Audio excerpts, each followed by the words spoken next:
Nau mai haere mai.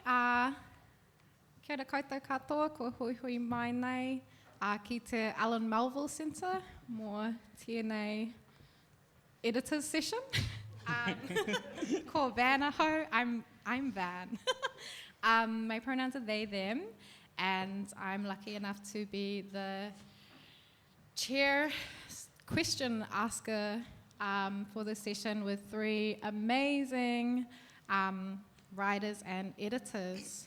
Before we get into the editor session, where we're going to hear everything, everything about editing, I just have some housekeeping, which is firstly that Rachel over here is taking photos on the day, so if you prefer not to have your photo taken, just come up to her and let her know. Not you. The Women's Bookshop, amazing bookstore, is also down the back selling Puka Puka by authors in the 2024 program. I've already bought some copies. You all should too. Evaluation forms, there's some survey evaluation stuff available on the day, also online. If you fill it out on the day, you get a magnet. Pretty cool. Thank you to the funders of Same Same But Different Aotearoa. Nothing happens without the pūtea. I'm told the funders' logos are over there, so thank you, all of you, for allowing this gathering to happen and happen so wonderfully. Name and pronoun stickers, which I got one up, is at the merch table. You're welcome to use them. And there are two more events for today, I believe at the Alan Melville Centre. So if you're in town, catch them. The next one is Henrietta Bollinger at 5:15, delivering the Peter Wells lecture here, which sounds really cool. And then at 7 o'clock, there's Robert Lord's Diaries, which will be, I believe, a play reading. Cool. That was the housekeeping. Before we get into everything, I'm just going to introduce everyone real quick. And then I can stop talking. We've already covered who I am. I'm Van. No Pākehā aho, no Hokkien, no Hainamana o hoki. You can find me at Panagraph Punch. I do writing, I do art, I do stuff. On my left, we've got Damien Levi, who is from Te Āti Haunui a Pāpārangi, Ngāpuhi and Ngāti Tū Wharetoa. Damien Levi is an editor, you're not emerging, are you? I published one book. That's emerging name. Emerging publisher and occasional writer. He's the lead editor for the online Takatapui LGBTQIA+ journal Bad Apple, the founder of Apuro Press and co-editor of the poetry anthology Spoilt Fruit, which you can buy from the table, alongside Amber Isao. Damon's writing can be found in Overcome, Te Parare, Pūhia, and the spin-off. Following on from Damien, we got Sinead Overbye from Ngāti Poto and Te Whānau Ākai. Sinead is a writer, researcher, and currently the editor kaupapa Māori at Panagraph Punch. Her background is in art history, Māori history, creative writing, and educational research. Her work has been published with Starling, Sport, Turbine, Kapoho, RNZ, The Post, and a bunch of other places. And finally, we've got Stacey Teague on this panel from Ngāti Maniapoto and Ngāpuhi. Stacey is a writer, editor, and teacher living in Te Whanganui Atara. She's a publisher at Tender Press, and her collection Plastic comes out in March through Te Herenga Waka University Press. Those are our amazing panelists. Cool, eh? Before I ask my first partai, do you all want to introduce yourselves in your own words? Is there anything I've missed? Nah. All good. That's about it. All good. I'm pretty impressed you managed to get my iwi right, because that's pretty long. It's a long one. It's a long one, but and I don't even say it right. To start off, so this session is about editing, and which is like kind of sometimes can feel like quite a mystery process and a very like obscure process. And to kick us off, I gave the panelists some homework, which was to find and read a short excerpt of something that they had published from a writer and edited across the various Mahian platforms that they work on. And I wanted to hear from you all, a special piece of writing that you've worked on, and why it was important for you to commission, edit, and why was it special? I can start. Please do. Kia ora, everybody. So the piece that I am going to read from is from Etta Bollinger's book. That was the last book that we published with Tender Press. And it's from an essay called They Sent Kisses. I often start with a joke, a familiar way of talking about my body anyway, about how it was my support worker who made the first inquiry. Not me, I laugh. I was too scared. This is true. I complained to them one morning about how sexually bored I was, and then said quickly, sorry, that's definitely TMI for this early in the morning. They said it wasn't. I tried to move the conversation onto breakfast or the work day, but then I came back to it. They came in the next day and matter-of-factly read me a response from the agency. The text set the tone for our future exchanges. Hey, honey, yes, we see disabled clients, and lots of our workers are part of the queer community. What do you need? XX. They seem nice. They sent kisses. Fuck, am I really doing this then? The reason why I chose that piece is when Etta sent... when... Yeah, kia ora, Etta. Beautiful. When Etta sent us their manuscript and I read it, I was blown away by it, but I think this essay in particular is when I was like, fuck, like, gotta publish this ASAP. It's just a really, really special essay, I think, and a really special book. So thank you, Etta.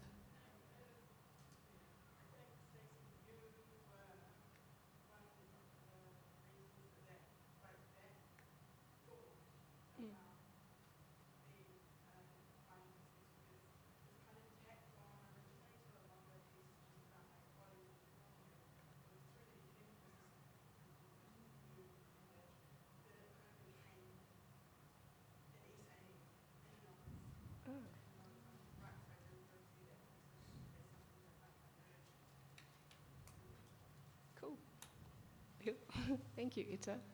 Cool. Yeah, that's me. Okay, I'm going to go next. I chose a piece that is on the Pantograph Punch. It was a collaborative zine project between Hannah Burgess and Ngomu Tane Jones, who live up north, and they're amazing takatapui artists, activists, and Hannah's a writer too. So the words that I'm going to share are from Hannah. It's called Through Whakapapa We Are Time Travellers. We are time travellers through whakapapa. Whakapapa weaves all of existence together in an infinite, ever-expansive web of intergenerational relationships. Whakapapa is often translated as the Western concept of genealogy, which confines it to the past, to our human relationships of direct biological descent. However, Ani Makaere, in her thesis, Like Moths to a Flame, A History of Ngāti Raukawa Resistance and Recovery, powerfully reminds us that whakapapa is much more expansive.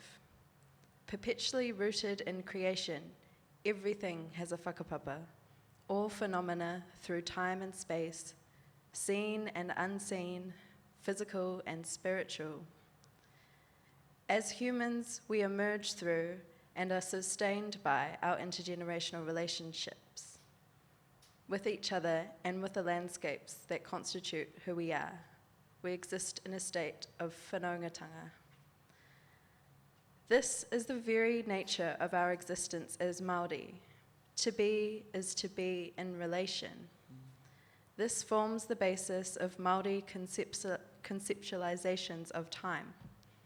Moana Jackson notes, "For our notion of time is whakapapa-based, and like whakapapa, it has its own sense of never-ending beginnings, in which time turns back on itself in order to bring the past into the present and then into the future. Above all, it is a notion of time which recognizes the interconnectedness of all things. Through whakapapa, generations collapse into each other. We are at once the past and the future, our mokopuna and tupuna, existing in the present. This is how we understand and travel through time." I wanted to share that because I'm sorry, I realized I was talking really fast for the interpreters. I'm sorry about that. I wanted to share that because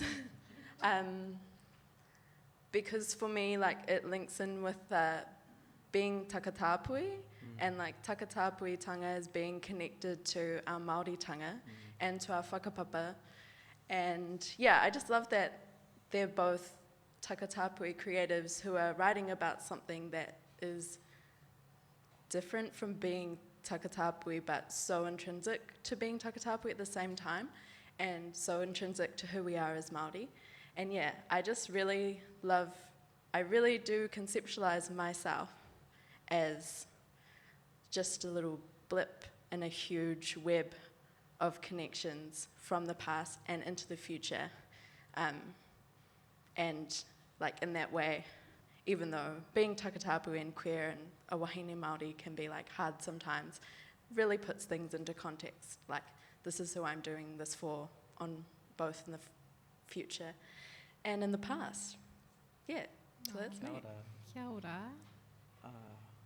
Matua Jackson keeps coming up like always, forever, right? My dad actually sent me a video today from Māori Millionaire on Instagram, a reel. Sorry, my voice is quite monotonous, so sometimes it vibrates the microphone. He sent me a reel from Māori Millionaire of Moana talking at Jerry Brownlee about te tiriti and how Māori always talked about as getting special privileges, and how realistically it's Pākehā who have special privileges, but I digress. It's just nice to see my dad engage with his Māoriness as well. I am an overachiever, so I have two pieces that I'll read quickly. Yeah, no, always doing the most, eh? They're quite short, so I'm going to read an excerpt from a braided essay by Dani Yurikova about balance, kind of, yeah. If I can just find the part that I want to start at. Okay. Working in a creative field, it often feels like you are pitted against your day job, when there is neither time nor money available to account for delays, health, or setbacks of any kind. Crunch time on creative projects becomes inevitable, and particularly in a cooperative setting, artists are set up to blame each other as we fall behind. So how do we continue? How many artists are simply ground down and cast out as the bar grows ever more inaccessible? And how do we change a system that seems determined to extract work from us at any cost? I do not have an answer, and I still haven't quit. So that... And why is that relevant to you, Damien? Yeah, I think it's relevant to anyone who does art or writing or any type of creative activity. Like, you feel like you need to be doing it at the sacrifice of getting money, really. I think that's such a... I felt really good about publishing that essay, which is much longer and really fantastic, and you should all read it. It's on Bad Apple. because it really, at the time, put things into perspective for me, doing that work while also working a day job, which like I still do now. Like I work so that I can do Bad Apple, I can publish books, make that sacrifice for the sake of art.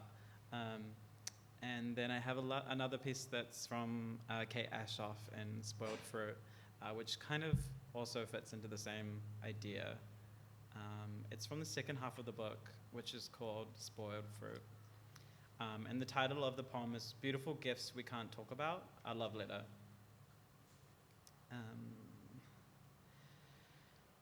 I cry not because I haven't changed, but because I have. Realizing life is long and I have enough time to make muesli and rewatch Buffy, that Midland Park is warm on an autumnal Tuesday afternoon, even if I am alone. On my way home, you voice message me during your Menti B because we both know why you're crying. I say we'll keep going and going and going and talking, laughing, loving, breathing, fighting, running as far as we can, taking late Metlink buses and Jetstar planes and Lime scooters without helmets towards our futures, ourselves, towards something that is better somehow, hopefully, even just a little, since what else is there to do? Aww. Yeah, kia ora. Kia That's a ora. beautiful piece from Kate. Yeah, and it's that same kind of idea of like, we'll just keep doing it because we have to do it, right? Oh, thank you all Yeah. for your pieces and for sharing them. Real special to hear them. I wanted to pick up kind of what the kōrero Ita and you were having, Stacey, around how that essay formed and the collaborative relationship between a writer and editors in terms of that relationship between a writer and editor working to form a piece of writing together, and it like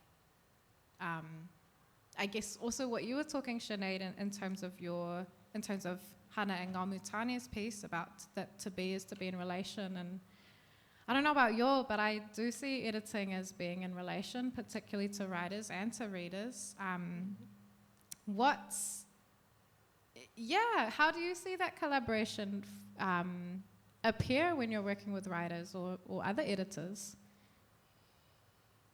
Do you want to go first? For those pieces or any you've worked on? You can go. I guess for me, I like to try to be kind of hands off in that everyone's got stuff going on in their lives. It can take months for people to get me their first draft, and that's like totally fine with me. Because I don't want people to feel bad about having to be productive, and it's all on their own timeline. But I also like to make sure that I'm meeting the writer where they are and not imposing what I want to, I think they should be saying onto the piece. Making gentle suggestions, but practically it's just all emails, Google Docs, Zoom calls if they click on the link and join to the Zoom. And I guess the relationship building stuff is so important, and that's definitely how I find all of my writers, either through having read their writing or them getting into my emails and then being like, let's do another one and another one, or through meeting people in real life. And just honouring that relationship is so important, because you don't want to leave feeling like shit. Yeah. And we've all had, I can assume since you're also writers, that we've had experiences with editors where you feel shit. Oh, shit. Yeah, I had an editor once, whose name I can't remember, which is good, who rewrote my whole thing and used French words that I didn't know. And it was an art piece, so arts writing can be very pretentious, but they just really made it so inaccessible for the kinds of people that I like to write for. And that was a good lesson. I do not ever want to change a person's intention or voice or writing so much that it doesn't sound like them or isn't saying what they want to say. Yeah, I guess building on that, the way that we work at Tender Press, which is a small press that I run with my friend Ash in Porniki, and we've published Eda's book and Tate's book, Cool. The way that we work is that up front, when we're about to start the editing process, we always have a conversation about it, and we're like, and I know it seems really a simple thing to say, or like obvious, but like our suggestions are just suggestions. But I think you have to say that because sometimes they're like, oh, they want me to change this. I guess I have to change it because they know better than me. But like, we don't. We're just like, maybe it would be better this way. Like, maybe we can have a corridor about it. And I think it's just, the open conversation and like, staying in conversation with each other and be like, oh, like this section is not working. Like, let's meet up and talk about it. Or, just creating that relationship so people feel free to do what they want to do and they don't feel like they're being infringed upon. That's true. A little bit awkward for me because I've edited about 10 people in this room. So if I wasn't a good editor, you can talk to me later. So if Damien wasn't a good editor, come up to the stage now. 1 ounce. No, jokes. It's a kind of weird relationship editing for Bad Apple because we get submissions. So like I would love to like approach people and ask them to write because we don't have any money and I can't pay you anything. I like don't want to ask you to write something for no money.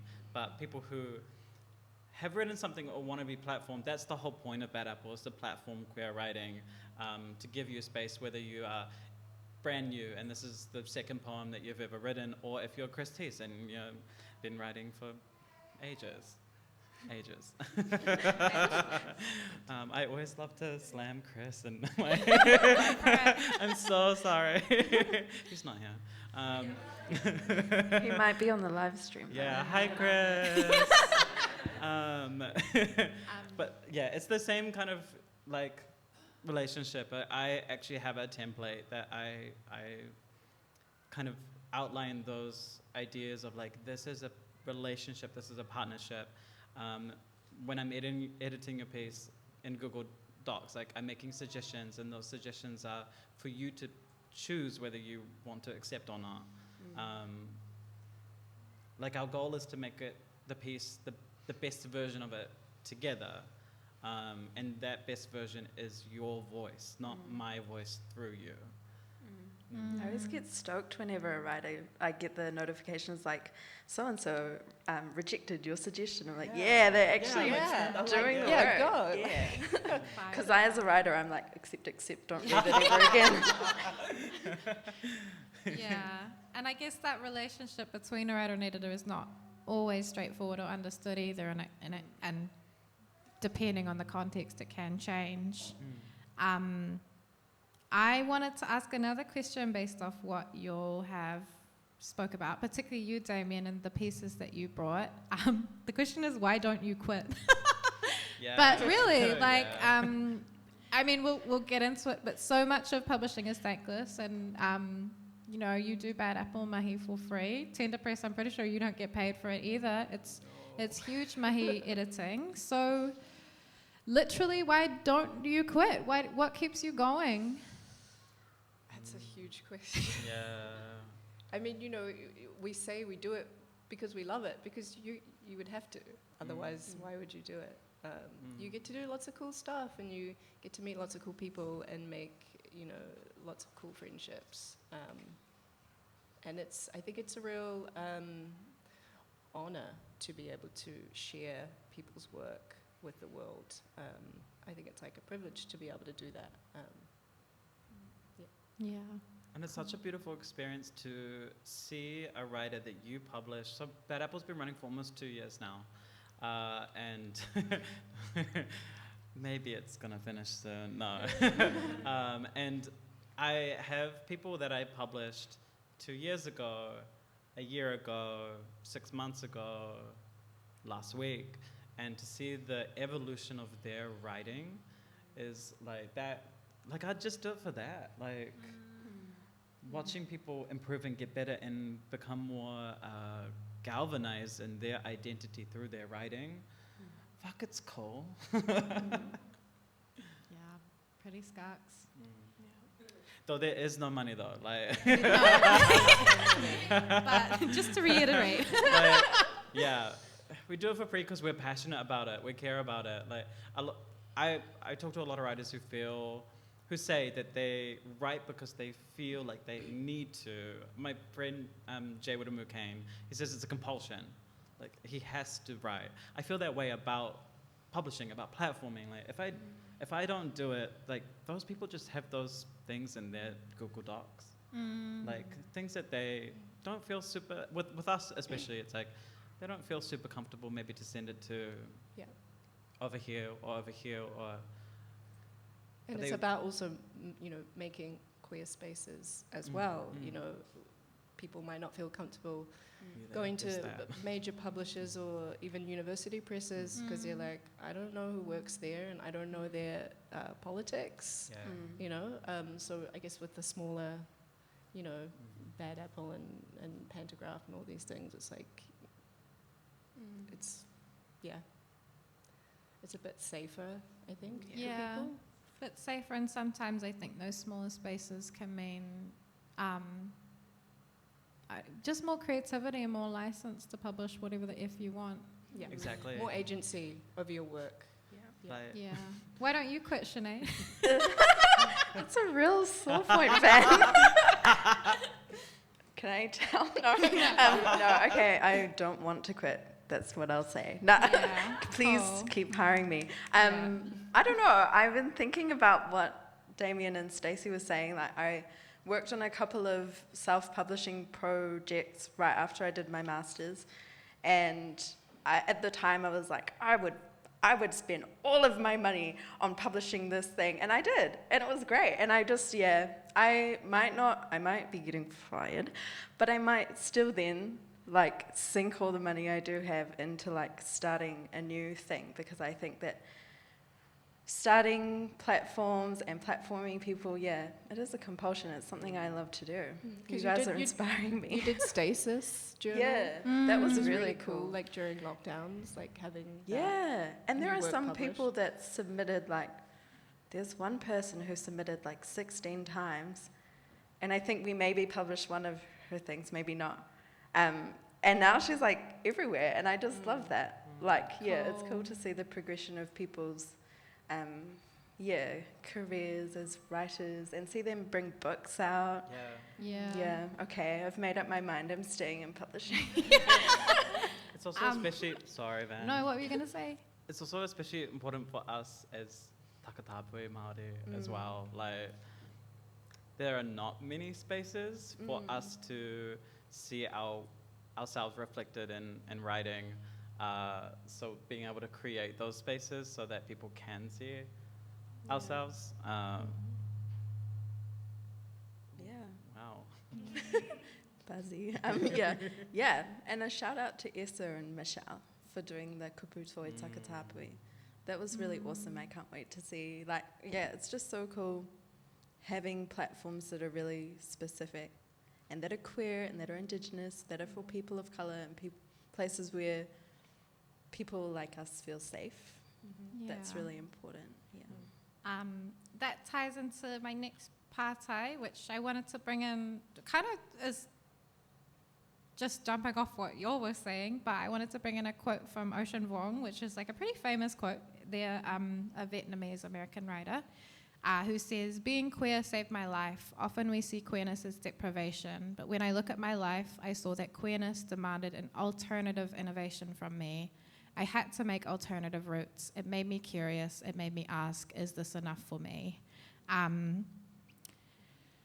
don't want to get into it too much, but publishing can be white supremacist vibes in New Zealand, or can definitely be repeating the colonial status quo. And I think for many queer people, those from Global South, Indigenous and otherwise oppressed backgrounds, alternative routes and innovations are a requisite to being who we are and what we do, particularly when those voices are pushed out of visibility. So I just wanted to ask an open question about what sort of alternative routes have you had to find or willingly found in terms of spaces? Like as writers? As Or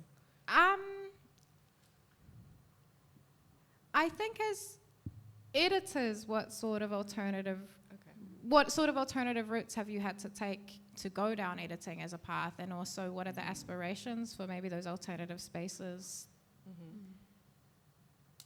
I think I would have never gotten into editing if it wasn't either driven by myself, like I talked about, like self-publishing, or for the Pantograph Punch.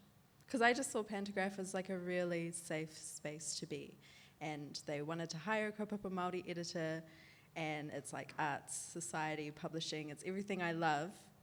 And a lot of writers that I love have been published there.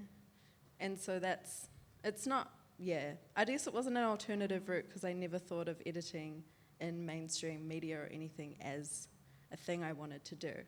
It was just like, that's safe, I love reading, I love writing, I love supporting other writers, so that's where I want to be. Yeah. Cool. Which is really cool because we pretty much never publish anything by anyone who's not like queer, person of colour, Māori, Pacific, you know? Yeah, it's really cool to be in that space of like, that being the water that you're swimming in is just like super diverse and like everyone's being themselves. Yeah, and it's crazy to me because these independent publishing spaces, most of which have no money, are holding up the diversity stats for all of Aotearoa publishing. Literally. Give us some money, please. Just if anyone has any. Would be nice. Yeah. I actually have a bachelor's degree in journalism. So you're not alternative. So I like pursued a traditional path to writing and editing, and I hated it. I hated it so much because I felt like I was telling someone else's story for them instead of giving them space to tell their own stories. Which is why I like immediately dropped it and went overseas. And then I came back and I was like, okay, what can I do? And that's how Bad Apple came about, which I guess is an alternative route to doing that. Because we came back and there was a group, actually Bad Apple started because of someone, Amari Toledo, and then we had a small group of us, Ki, who's in the audience, and Iris and Sloan Hong, just like be mad about like the spaces that there weren't for us to publish our shit, and the spaces that did exist that weren't representing us in a very, very broadly. It was a very narrow-minded, opportunity for being published. So. Yeah, totally. When I was living in Sydney, me and a few friends were like, we're not seeing the spaces that we want to see. Like we go to poetry readings and there's like a lot of old white people, and we just weren't seeing events that we wanted to see. So we started our own reading series, which eventually turned into an independent publisher. So I was involved in that there. And it's the same kaupapa as Tender Presses now, basically. But that's sort of how I got my start. And we really just wanted to publish, people from the margins. So that was how I sort of got my start in publishing and editing, and took it with me to Tender Press. Cool. Oh, thank you for giving us some origin stories. I was curious, all of you are editors, and I know some of you don't publicly identify as writers. Damien. But all of you have writing practices alongside your editing, whether it's public, whether you're practicing or non-practicing. And I wanted to ask what the relationship between writing and editing practices were for you. Did one come first, did the other, and how do they sit with each other? I think they sit really naturally alongside one another. Like you edit your own writing, and also because you're a writer, you have writer friends, and you edit their work. That's how I started editing. It was just my really close friends. We would send each other our work, and we would give edits and feedback, and then you like go on to be in a sort of like a more creative writing workshop kind of editing, and then it just, I don't know. So yeah, I think they're really closely, they go hand in hand with each other for me. Yeah, cool. Yeah, I think in terms of what came first, probably just reading. I loved to read as a kid, and then I was such a nerd and a little shy little nerd reading my books all the time. And then I really wanted to write, and I tried that, and I don't know if that was very successful. So I was like editing, but yeah, at the core, it's just a love of reading and a love of words, and that transfers to both really easily, I think. Yeah, totally. Yeah, I agree. That's the same for me. Like, reading was definitely like my first love as a hobby when I was a kid. And then I went through a period, which I think is quite common, especially for boys to stop reading. And I didn't start reading again until I was like an adult. And when I moved overseas, I was living in Japan and I wasn't reading anything, and I became quite, not homesick, but feeling disconnected, and I wanted to read about home. I wanted to be closer, especially to read stuff about Māori and queer Māori. And coincidentally, when I arrived home, Rebecca K. Riley's Greta and Valdine had just come out, and it was a lockdown. It was September 2021, Collective Trauma, everybody. And I read that book, was the first book that I read when I came back home, and I was like, oh, fuck. Like, I want to be the person behind the scenes helping to make more books like this. Because that's me on the page. Like, and I'd never seen that before. And so, like, I not concerned about writing at all. Like, writing for me is secondary. It's luggage. Like, I have to do it sometimes. Like, if you have money, I'll do it. But like, it's not something that I feel driven to do, whereas, like, the editing part for me, the writing is helpful. Like, being able to write is incredibly helpful, because if you can't write, then how are you going to edit? Like, really? Yeah, true. Interesting. I wanted to ask another partai. Wait, I need to look at my questions. Should we ask you some questions? No. Then how's your writing going? Where's your book, eh? I'm the chairperson here. I wanted to, I do feel like editing is a bit of a mystery process, and it is similar to curating and other things where you're holding space and not creating a work, but maybe guiding it. There's not a clean answer for what it is you do or how you do it. What is one thing about editing that you wish people in Aotearoa knew about what you do? That's a good question, eh? Yeah. I think I wish that everybody knew, like, how everything we consume in media has been edited and how important that is, and then how there's, like, no money.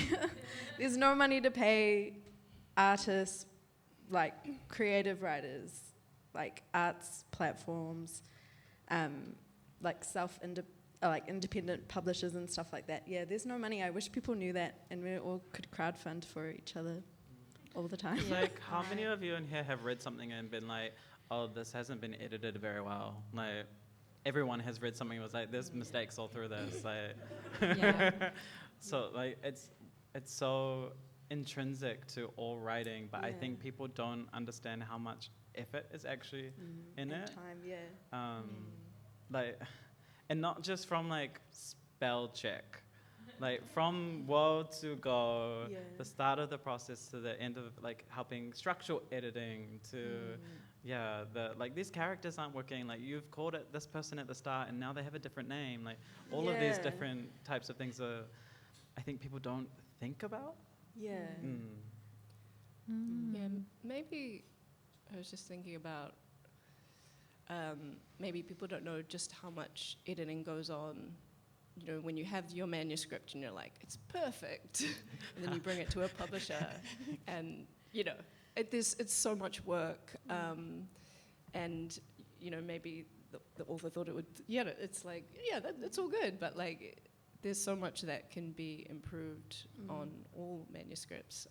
So yeah, maybe just how much editing needs to be done always. And if you're a writer, which is the thing that I kind of sometimes get stuck in my own brain, it didn't just come out like that.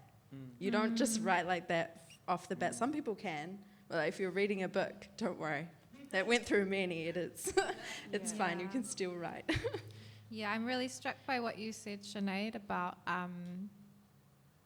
thinking about every piece of media and how it's all had multiple eyes across it. It's all been through the intentionality of the language, not just from the writer, but also from those editors, is such an invisible part of what we consume.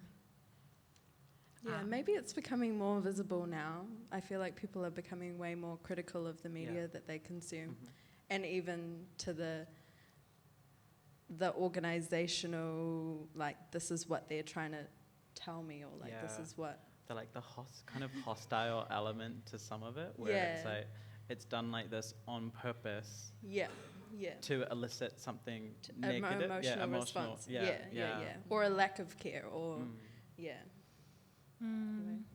This might be an obvious question, but going back to white supremacy, it's not just prevalent in terms. Well, it's kind of across everything. It's across which voices get published and the kinds of voices and the kinds of lived experiences that are accessible to read. But further than that, in terms of like editing and Aotearoa, I remember having a conversation with a queer Asian friend of mine who was trying to find a queer Asian editor for their book. Could not find anyone. And I think editing is still something that feels quite heavily gatekept in Aotearoa and kind of across the globe. Obvious question, but what do you feel like is the political potency of what you do in terms of indie publishing and being editors? Heavy.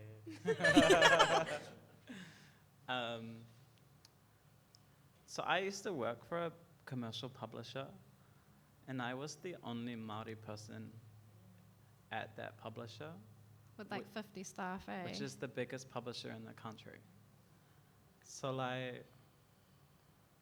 So it's bad out here.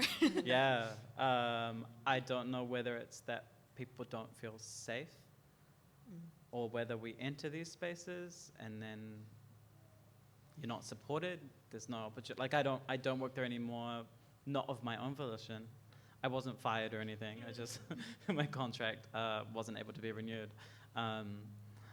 But we can name how many Māori are working as editors, or how many people of colour are working as editors, or in publishing, like on two hands, outside of maybe Huia, like. I don't know where I'm going with that.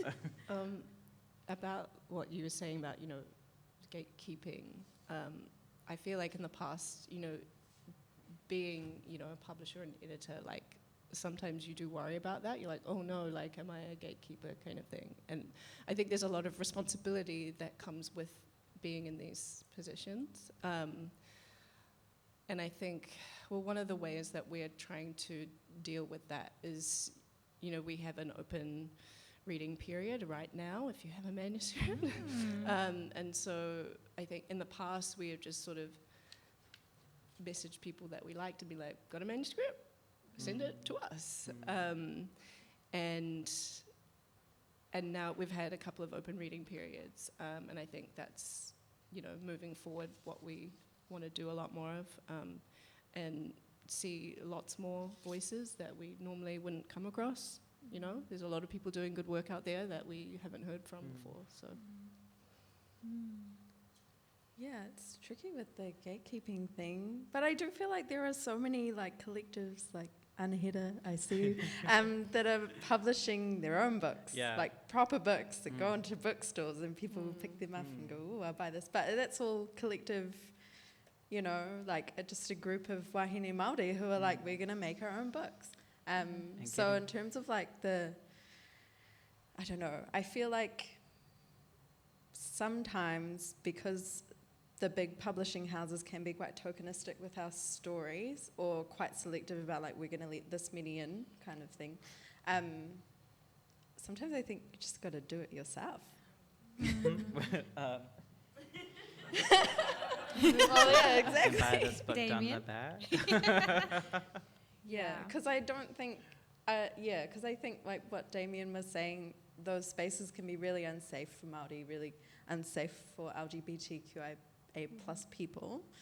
And like you've got to kind of balance, like, is it worth my well-being or mana or anything to enter into that space? Like, yeah, for what purpose? Where's it going to end up? Am I going to be okay in that situation? I don't know. Those are things I think about all the time. And it's not that those people that you work with are necessarily like unsafe. It's institutional, right? Yeah. Like the people that I work with, I care for deeply, are incredibly intelligent and like aware of these structural inequalities that exist in our publishing industry. But because it is structural, like it's not their fault that these things happen, that maybe that it is an unsafe place. Yeah. Loaded. Unlike my wallet. Loaded. It's kind of in terms of that gatekeeping conversation, but also not. There's often a selection process involved with editing, because obviously you'd want to edit and publish everything, but sometimes that's not possible. So I wanted to ask a really basic question of how do you make decisions about who and what to publish? How do you know when something's ready?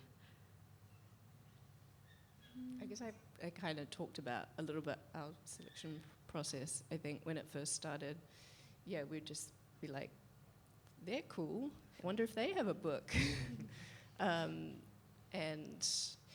But generally, it's just work that resonates with us. I mean, it's as simple as that. And the kind of work that resonates with us are usually by, queer stories and Indigenous stories, and that's Can I ask you, Stacey, what's special to you about publishing books? I think that as a writer, it's a special thing to have a book of your own work. Like, it feels like the physical manifestation of, all that hard mahi that you've done, and you can hold it in your hands, and you can touch it, and you can smell it, and it's just like, I think it's so special to have a book, and it's a special thing. Yeah, cool. Selection process. Well, recently me and my co-editor Sherry co-edited an issue, which was really fun, like being able to collaborate on that. And I guess it was just the stories, we chose the stories that really stood out to us as being like really authentic to the people who are writing them, and as being really different, like nothing we had read before. Because sometimes through pitching, it's kind of hard to gauge where the writer's going to go with the story or the essay when it gets written. But the people who pitched to us, who we accepted, were like just really clear, obviously strong writers, got their points across.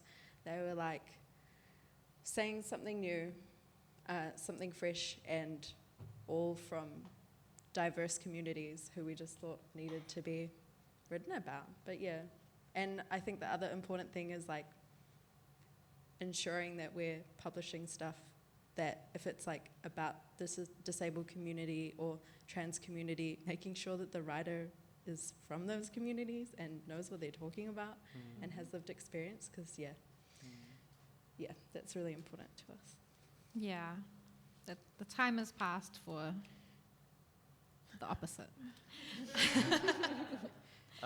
Bad Apple's kind of funny because it's like submissions, like rolling, continuous submissions. So submissions are always open.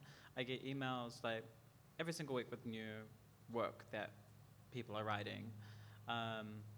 Sometimes it's a single piece of work, or sometimes it's 5 poems that they've been working on. And we generally, like I view it as a development platform. Like this is a space for people to grow. So we will try to publish work by pretty much anyone who submits something.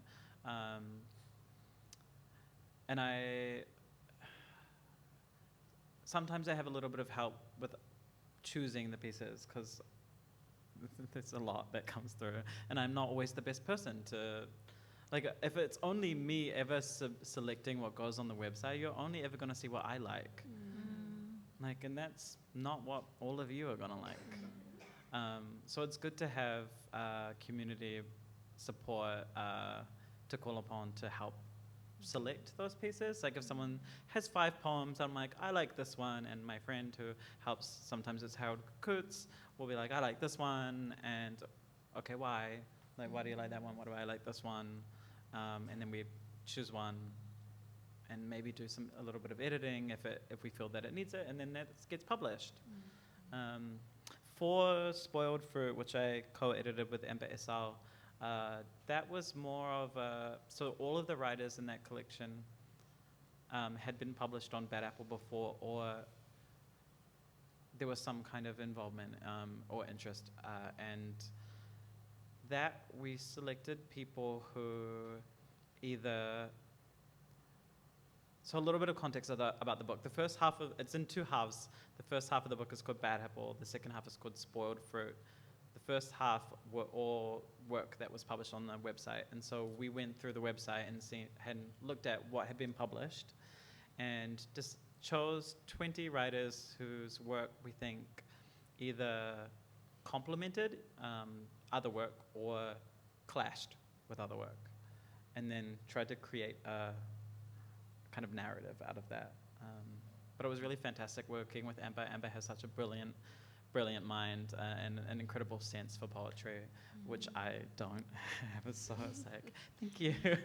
She did all the work. I think it is so important too to have co-editors. Collaborators. Like, yeah. it's funny though, because I'm quite biased towards anything Māori, and Sherry's quite biased towards anything like Southeast Asian, and she's often like, oh my gosh, I don't know if I'm publishing too much, like, Southeast Asian content, and I'm like, there's no such thing. Like compared to who? Yeah, you go to other platforms, there's like nothing. So yeah, and sometimes she's like too harsh on people because she thinks she's biased, and I'm like, no, I liked that too. But also shout out to Starling. Tate's here from Starling. We had like a an editorial committee, which was awesome, and would meet like the submissions model. Would all read different things and then come together, and having rated everything or made comments about everything, and then we would just fight on Zoom, and it was great. Fight for the ones that you love, yeah. Yeah, it was so awesome, and such a good process to make yourself realize that you do have particular tastes, and actually other people think different things are cool, and that's okay, because there's really no such thing as good and bad, I think. Yeah, it's good to like remember that through working with other people. Yeah. Sorry, I know we're kind of running out of time. But Yeah, I was going to say, we've got a few minutes left. I wanted, before we close, like, I know you talked, Stacey, about the specialness of having a printed book, and I think all of you actually have both worked in print as well as online. I kind of wanted to ask you, Sinead and Damien, about what is special about a digital space. What can it do? You can just get writing to people so easily. Pantograph has a huge audience, which is amazing, and it's all free. Like, there's no paywalls on our websites, which could maybe be helpful, but no, there's no paywalls. Yeah, and I think that that's really powerful, being able to get people's words out quite instantly. Yeah. Exactly the same thing. Like, we're able to respond to things that are happening immediately. Like, and well, quickly. It takes time for people to write. But like, we're doing reviews to show responses and stuff to shows. Like, it can take a little time, but it's way faster than print. Like, if you have a magazine coming out once a month, we saw the show 2 days ago, and there is a review up already. Like, it's so, and that stuff, especially reviews and stuff, is so important, both for archival reasons, but also for funding. Like, it's always back to funding to show like this is the work that we've been doing, and people have been engaging with it, and yeah, like sometimes I think that our work doing that is more important than any of the other writing that we're publishing. Yeah, Cool. and so important for ticket sales and stuff too, like Yeah. actually getting people Yeah. to the theatre. To the art, eh? Yeah.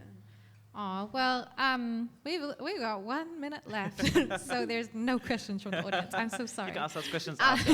Ask questions after. Is there anything final you'd like to say or kōrero about editing? If anyone has a lot of money Yeah. and you want to give Holla us mai. some, yeah, To like, us. yeah. Yeah. We can do bank transfer as well. Yeah, no, Yeah. I'd definitely give you, if I had Oh, any money. Van is the biggest patron of Bad Apple. Van gives us $5 a month. Yeah, so nobody gives $6 because I'm holding on. Thank you so much, you all, for your incredible talents and time and energy that you contribute to the literature sector in Aotearoa, whatever you want to call it, and particularly for queer people, Māori people, POC, in the work you do. And yeah, huge thank you for being on this panel and sharing some insight into the behind the scenes. I wanted to say thank you, Van, and also Van's not firing me. That was a joke. Don't worry, there's no beef. We're fine. Yeah, ngā mihi, Van. Thank you so much. Kia ora, ngā mihi nui. And hopefully everyone's learnt about editing.